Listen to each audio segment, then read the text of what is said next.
What is going on YouTube?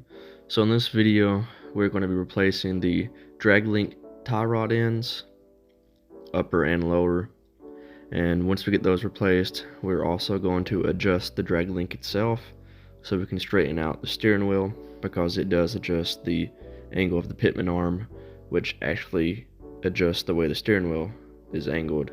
So if you have a crooked steering wheel, then you will need to adjust the drag link, which we will discuss in this installation video. But as you can see, my tie rod end is completely trashed. This is the one that goes into the pitman arm side, and then my bottom one, the passenger side one, is also going to be replaced as well.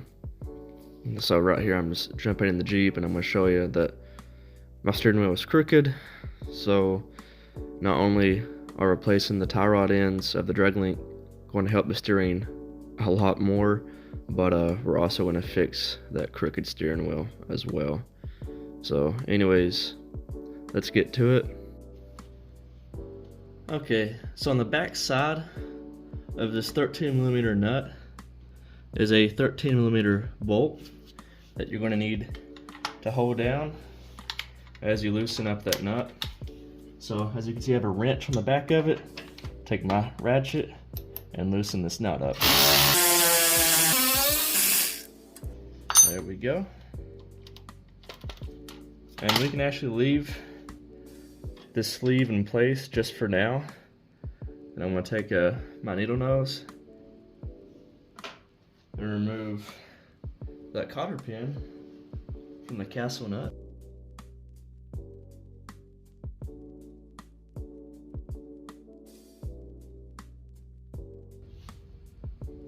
The castle nut on the pitman arm is a 3/4.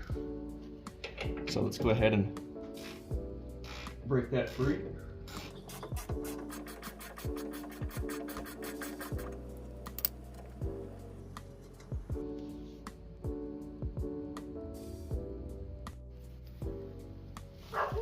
And once we have the other castle nut off on the top of the drag link, we're actually just going to remove this bottom one. It's the same process. It's just a cotter pin through another 3/4 castle nut.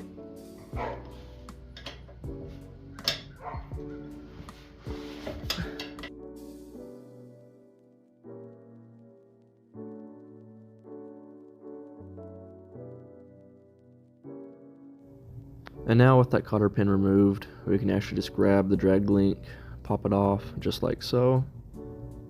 And then now we can go over and beat the upper tie rod end out of the pitman arm. And as you can see here, mine is definitely overdue for replacement. So now with the entire drag link on the ground, you just need to measure from tie rod end to tie rod end and get an overall measurement of that length, because when you put in the new tie rod ends and start to thread them in, you want the overall length to remain the same. That way when you go back putting in the drag link from the bottom tie rod end to the pitman arm, you won't have that much of a fight. It should all just go in pretty smoothly. So a vise is definitely going to make your life a lot easier, and a torch, because these old tie rod ends are going to be pretty much seized up in your drag link. So prepare for a battle. Okay, so with lots of heat, I was finally able to get this thing to turn, and this thing is reverse thread, so you have to turn it the opposite direction to loosen it. So instead of righty-tighty, it's righty-loosey. So just a heads up, because I was tightening in the tie rod end and wondering why the hell it wasn't coming out. And it's because I'm an idiot and didn't realize it was reverse threads. So we'll get this one off and heat that one up and try to get that one off. That one should come off a little bit easier. It's covered up in fluid film. This one's pretty dirty and rusty. One thing to keep in mind is the lower tie rod end on the passenger side. It's right hand threads, so it actually screws in normally righty-tighty, lefty-loosey. And another tip is to make sure the tie rod end studs are kind of facing the same direction that they were when they came off the Jeep, so they line up a little bit easier when you try to set the drag link back in place underneath the Jeep.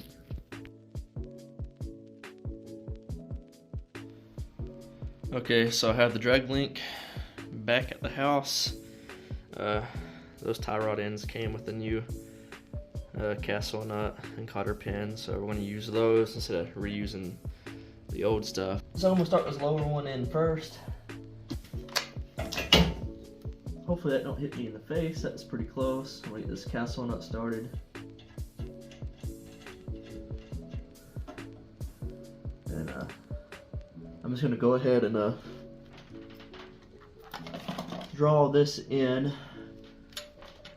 So I believe this is the new castle nut, so I'm going to see if it's a 3/4 as well.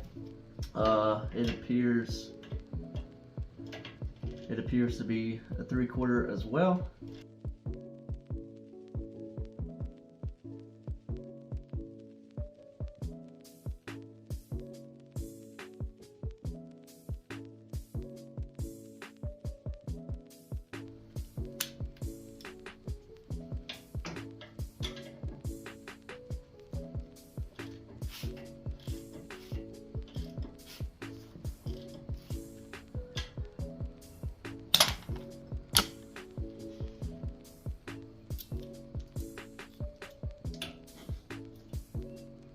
Now I'm going to stick the cotter pin through.